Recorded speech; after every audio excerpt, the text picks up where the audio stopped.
Question 1. A researcher is testing a company's new stain remover. He has contracted with 40 families who have agreed to test the product.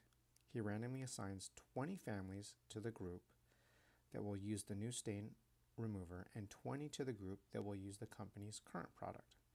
The most important reason for this random assignment is A. Randomization makes the analysis easier since the data can be collected and entered into the computer in any order. B. Randomization eliminates the impact of confounding variables. C. Randomization is a good way to create two groups of 20 families that are as similar as possible except for the treatments they receive.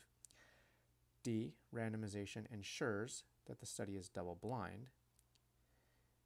E. Randomization reduces the impact of outliers. All right, so the focal point of this question is, what is the purpose of random assignment? And we've mentioned it again and again in class that the reason we do the random assignment is to create roughly equivalent groups.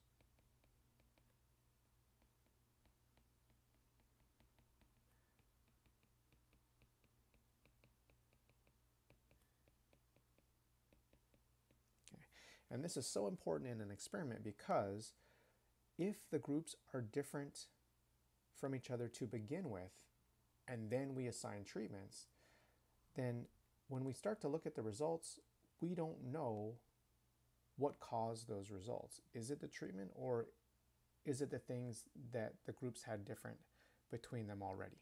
Okay.